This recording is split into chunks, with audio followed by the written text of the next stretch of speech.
तो कैसे हैं बच्चों आप लोग। मैं आपका दोस्त प्रोफेसर कपिल और आज हम क्या पढ़ने वाले हैं। आज हम पढ़ने वाले अकाउंट्स में एक नई चीज एकोमोडेशन ऑफ बिल। देखो एकोमोडेशन ऑफ बिल जो ऐसा एक पर्टिकुलर चैप्टर है जिसकी वेटेज काफी अच्छी खासी है और ये बार बार रिपीट होता है एग्जाम में। जब भी आप सीए फाउंडेशन एग्जाम देने चाहेंगे तो आपको पता चलेगा ये बार बार रिपीट होगा आपके सिलेबस में, आपके एग्जामिनेशन में, ठीक है। और आज हम बेसिक जो बहुत ही ज्यादा बेसिक अंडरस्टैंडिंग लेंगे इस चैप्टर के बारे में। तो सबसे पहले समझते हैं, ठीक है। आइए, एकोमोडेशन आप लोगों ने अपने अगर आप कहीं पढ़ रहे हैं या फिर आपने कभी कहीं और यूट्यूब में कोई क्लासेस देखी तो आपको इतना तो बेसिक अंडरस्टैंडिंग होगी कि एकोमोडेशन ऑफ बिल ये कब होता है। मान लीजिए एक एक्स एक व्यक्ति है और एक वाई। एक्स और वाई दोनों दोस्त हैं, ठीक है। क्या है? दोनों दोस्त हैं, फ्रेंड्स हैं दोनों आपस में। अच्छा, मैंने फ्रेंड्स क्यों बोला है? क्योंकि यहां पर सबसे इंपॉर्टेंट चीज क्या है कि आपके बीच में कोई रिलेशन नहीं है, ना बायर सेलर का, ना ही प्रिंसिपल एजेंट का, ना ही कंसाइनर कंसाइनी का। मतलब किसी भी तरीके का कोई भी एक दूसरे के ऊपर फाइनेंशियल आपके ऊपर चार्ज नहीं है। आपको किसी के पैसे नहीं देने, आपको किसी से पैसे नहीं लेने। आप दोस्त बोलो चाहे आप ये बोलो कि दोनों के बीच में एक म्यूचुअल अंडरस्टैंडिंग है कि हम क्या करने वाले हैं, हम बिल ऑफ एक्सचेंज का फायदा उठा के अपनी शॉर्ट टर्म्स फाइनेंशियल नीड्स को क्या करने वाले हैं, सेटिस्फाई करने वाले हैं। जरा ध्यान से एक बार मैं इसको मिटा देता हूं। हम क्या करने वाले हैं, अपनी शॉर्ट टर्म फाइनेंशियल नीड्स को सेटिस्फाई करने वाले हैं। अब वो कैसे करेंगे, ध्यान से देखते हैं। मुझे एक बात बताइए, क्या एक्स और वाई के बीच में कोई रिलेशन है बायर सेलर का? बिल्कुल नहीं। अब वो क्या करेंगे, एक्स बोलेगा भाई मैं बन जाता हूं ड्रॉयर। मैं क्या करूंगा, मैं तुझे बना दूंगा ड्रॉई। बोला कैसे कैसे? बोला मैं एक फेक बोलूं, या फिर आप ये बोल सकते हो कि किसी भी तरह का मतलब फेक नहीं बोल सकते इसको, बस हाँ आप ये बोल सकते हो कि मैंने विदाउट एनी ऑब्लिगेशन मैंने एक बिल क्या कर दिया, ड्रॉ कर दिया। किसके ऊपर? वाई के ऊपर।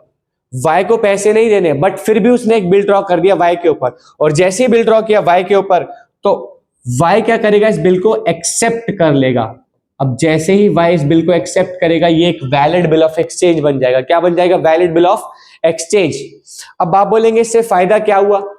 इससे फायदा क्या हुआ, जो एक्स और वाई थे दोनों, इन दोनों को चाहिए थे कुछ पैसे। बोला मुझे 1 लाख रुपए चाहिए, उसमें से कुछ पार्ट तुम रख लेना और कुछ पार्ट वाई रख लेगा, कुछ पार्ट एक्स रख लेगा, कुछ पार्ट वाई रख लेगा। अब इससे क्या फायदा होगा, जैसे ही बिल ड्रॉ होगा एक्स भागा भागा जाएगा बैंक के पास। किसके पास जाएगा? बैंक के पास। जैसे ही वो बैंक के पास जाएगा ना, बैंक से बोलेगा बैंक मुझे अपना बिल क्या करवाना है, डिस्काउंट करवाना है। अब आप समझिएगा, बैंक क्या करेगा, कुछ डिस्काउंटिंग चार्जेस डिडक्ट करेगा। क्या करेगा? कुछ डिस्काउंटिंग चार्जेस डिडक्ट करके पैसे किसको दे देगा? एक्स को दे देगा, क्योंकि एक्स क्या था, ड्रॉयर ऑफ द बिल। अब एक्स क्या करेगा, उन पैसों में से कुछ पोर्शन वाई को दे देगा और कुछ पोर्शन अपने पास रख लेगा। इससे दोनों की जो शॉर्ट टर्म फाइनेंशियल नीड है वो क्या हो जाएगी, सेटिस्फाई हो जाएगी। अब आप बोलेंगे सर ये तो ठीक है कि एक्स और वाई ने पैसे ले लिए, लेकिन eight the time of maturity क्या होगा, बैंक जाएगा वाई के पास। किसके पास जाएगा? बैंक किसके पास जाएगा? वाई के पास। अब वाई क्या पूरा पैसा देगा, ये जितना उसने लिया था उतना ही पैसा देगा? बिल्कुल बच्चों, वाई उतना ही पैसा देगा जितना उसने लिया था। वो एक्स को बोलेगा एक्स जितना तुमने लिया था ना पैसा, वो मुझे ट्रांसफर कर दो ताकि मैं पूरे के पूरे बिल को क्या कर सकूं, उसको मैच्योरिटी डेट में उसको ऑनर कर सकूं। क्या मेरी बात आपको समझ में आ रही है? हमने यहां पे क्या किया, वाई ने एक्स से पैसे मांग लिए ताकि एक्स, एक सेकेंड, एक्स यहां पे पैसे पहुंचाए वाई के पास और ये बिल को क्या कर सके, ऑनर कर सके eight the time of maturity. क्या एग्जाम में ये सब पूछा जाता है? बिल्कुल नहीं, ये तो बेसिक अंडरस्टैंडिंग थी। एग्जाम में आपसे सीधा क्वेश्चन पूछा जाएगा। अब वो क्वेश्चंस किस तरीके के होते हैं आइए जरा समझते हैं। तो अभी जो हमने एकोमोडेशन ऑफ बिल देखा, अब हम उस पर एक क्वेश्चन ट्राई करते हैं। ये प्रीवियस ईयर दिसंबर 2022 टर्म का है और ये आपको 15 मार्क्स का पूछा गया था क्वेश्चन, ठीक है। आज हम इस पूरे क्वेश्चन को कंप्लीट नहीं करेंगे, मतलब हम आज जर्नल एंट्री नहीं सीखेंगे, आज हम सीखेंगे किस तरीके से हम समझते हैं इस पूरे क्वेश्चन में अरेंजमेंट कैसे समझते हैं। आप अगर आज की और जो अगली वीडियो आने वाली है वो देखेंगे अच्छे से, तो आपको पता चलेगा कि आपका 15 से 10 मार्क्स, 10 से 15 मार्क्स आपके कवर हो जाएंगे एग्जाम में, ठीक है। और ध्यान से देखिएगा। आइए, आपको क्या करना है, यहां पे सबसे पहले लिख देना है ड्रॉयर का नाम। पहले क्वेश्चन पढ़ते हैं। कहते हैं T draws on J a bill of exchange for ₹1,80,000 on 1 April 2022 for 3 months। तो टी क्या बन चुका है, ड्रॉयर। इनके बीच में कोई ऐसा रिलेशन नहीं है, ना ही इनके बीच में बायर सेलर का रिलेशन है, ना ही इनके बीच में प्रिंसिपल एजेंट का रिलेशन है, ठीक है। बट ये क्या करेंगे, म्यूचुअल एग्रीमेंट से एक दूसरे के ऊपर बिल क्या कर रहे हैं, ड्रॉ कर रहे हैं। तो यहां पर जैसे ही जे ने एक्सेप्ट किया, ये जे बन गया ड्रॉई। क्या बन गया, जे ड्रॉई। एक सेकेंड, जे बन गया ड्रॉई। अब आइए नेक्स्ट आगे बढ़ते हैं। आपको क्या करना है, यहां पे लिख देना है टोटल, और यहां पर लिख देना है आपको ग्रॉस अमाउंट।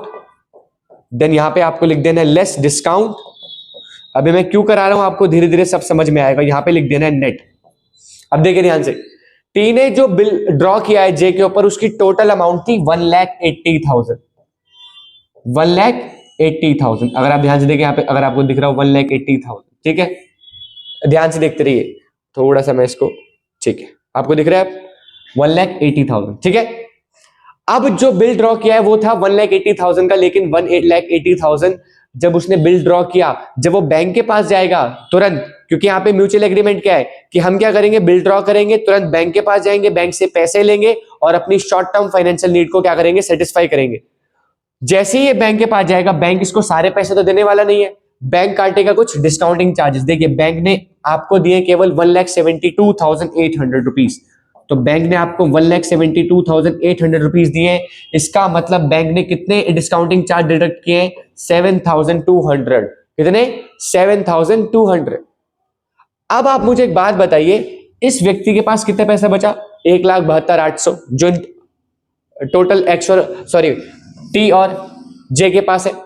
लेकिन टी ने इमीडिएटली रेमिट कितना किया है, केवल 57,600। कितना,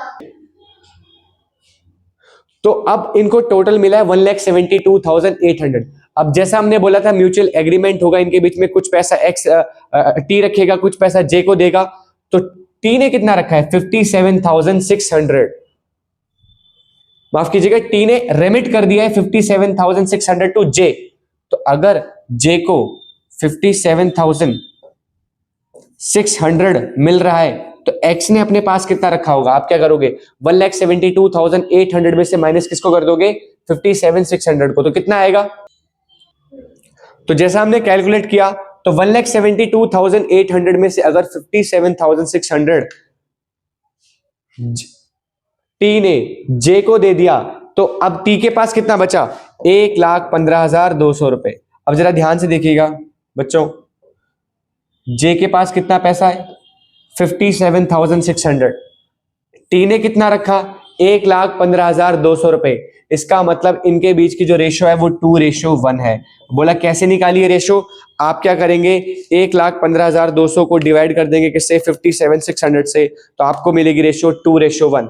मतलब हर चीज यहां पर 2:1 में क्या हो जाएगी, डिवाइड हो जाएगी। जैसे यहां पे डिस्काउंट कितना मिलेगा,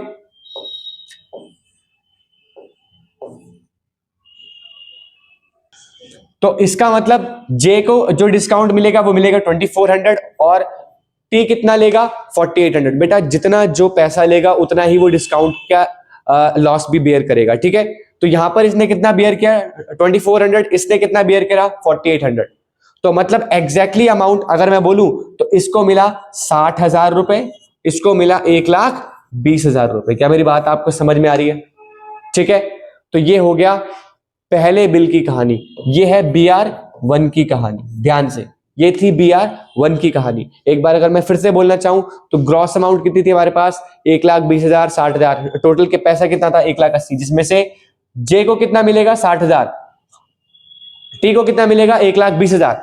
अब ये मिलने का मतलब ये है at the time of payment जे के हिस्से कितनी पेमेंट करनी है, जे को 60,000, टी के हिस्से में कितनी पेमेंट आएगी 1,20,000। लेकिन अभी टी को कितना मिला 1,15,200 क्योंकि बैंक ने डिस्काउंटिंग चार्जेस काटे। जे को कितना मिला 57,600। क्या मेरी बात समझ में आ रही है आप लोग को? अब हम आगे बढ़ते हैं और अब हम क्या करेंगे, आगे बढ़ेंगे क्वेश्चन में। तो क्वेश्चन कह रहा है on the due date T being unable to remit the amount due. मुझे एक बात बताइए, क्या हमारी क्रोनोलॉजी ऐसी थी कि बैंक जाएगा जे के पास, जे से पैसे मांगेगा, जे क्या करेगा, जो टी ने पैसे लिए थे 1,20,000 रुपए वो टी से मांग के बैंक को दे देगा और अपने 60,000 दे देगा? लेकिन ऐसा नहीं हुआ। टी अनेबल टू पे, टी वॉज अनेबल टू पे the two remit the amount of 1,20,000 जो उसकी खुद की क्या थी लायबिलिटी। तो अब वो क्या करेगा, अब की बार जे क्या करेगा, उस अमाउंट को सेट ऑफ करने के लिए एक नया बिल ड्रॉ करेगा जिसे हम बोलेंगे बीआर नंबर 2। क्या बोलेंगे? BR number 2। तो जे क्या बनेगा? ड्रॉयर बनेगा। क्या बनेगा? ड्रॉयर। टी क्या बनेगा? ड्रॉई बन जाएगा। क्या बन जाएगा? ड्रॉई। अब ये कैसे चेंज हो गया आप खुद सोचिए। डिफॉल्टर कौन था? टी। तो अगर हम दोबारा टी बिल ड्रॉ करेगा तो दोबारा टी के पास पैसे आएंगे और वो बांटेगा।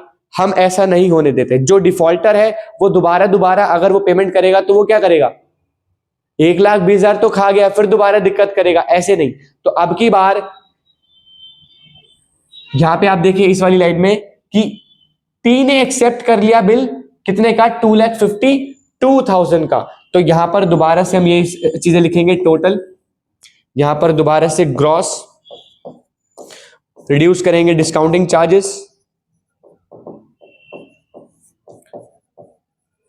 और क्या लिखेंगे, नेट। अब की बार जो बिल ड्रॉ हुआ है वो है 2,52,000 का और अब की बार जे ड्रॉयर है, टी नहीं, जे ड्रॉयर है। और कितने अमाउंट का इनका वो रहेगा, स्प्लिट रहेगा, वो हम कैसे बताएंगे? हम पहले पूरा का पूरा सॉल्व करेंगे, उसके बाद हमें पता चलेगा कि इनका स्प्लिट कौन से रेशियो में। देखो, जैसे ही जे बिल ड्रॉ करेगा और टी एक्सेप्ट करेगा, जे जाएगा बैंक के पास और अपना बिल क्या करवा लेगा, डिस्काउंट करवा लेगा। अब की बार जे को मिल रहे हैं 2,40,660 रुपीज। क्या आपको मेरी बात समझ में आ रही है? अगर 2,52,000 में से आपको केवल 2,40,660 रुपए मिल रहे हैं, इसका मतलब 11,340 का आपको क्या बेयर करना पड़ रहा है, discounting charges, basically loss bear करना पड़ रहा है। बोली बात समझ में आ रही है? अब जरा ध्यान से देखिए, जे ने 40,440 रुपए किसको दे दिए, टी को दे दिए। किसको दे दिए? टी को दे दिए। अब यहां पर थोड़ा गेम समझने वाली बात है। आउट ऑफ 2,40,660 टी को केवल कितना मिला,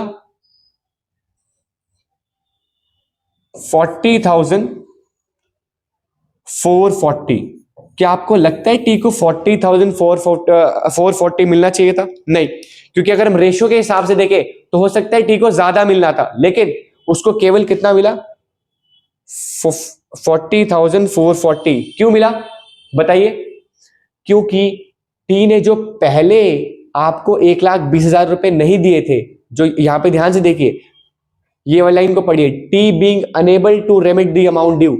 इसका मतलब टी वहां पे अनेबल रहा पैसे देने के लिए, तो वो जे ने पहले वो 1,20,000 रुपए सेट ऑफ करे होंगे। इसका मतलब ये है कि नेट में उसे मिलना कितना था, 1,60,440 रुपए, लेकिन मिला केवल कितना, 40,440, क्योंकि वो 1,20,000 रुपए उसने क्या कर लिए, डिडक्ट कर लिया eight the time of payment. किसने? जे ने। किसके लिए? टी के लिए। क्या मेरी बात समझ में आ रही है? अगर 2,40,660 में से 1,60,440 इन भाई साहब को मिला या मिलना चाहिए था, तो 2,40,660 माइनस 1,60,440, इसका मतलब इनके हक में कितना पैसा आया, 80,220 रुपए। क्या मेरी बात समझ में आ रही है आपको? 80,220 रुपए। आप तुरंत जब इनका रेशो निकालोगे तो दोबारा आपको रेशो मिलेगा 2:1 का। जैसे ही रेशो 2:1 का आ गया, अब सारी चीजों को 2:1 में क्या कर देंगे, बांट देंगे। जैसे मैंने पहली को बांटा तो यहां पे आ गया 3,780, यहां पर आ गया 7,560।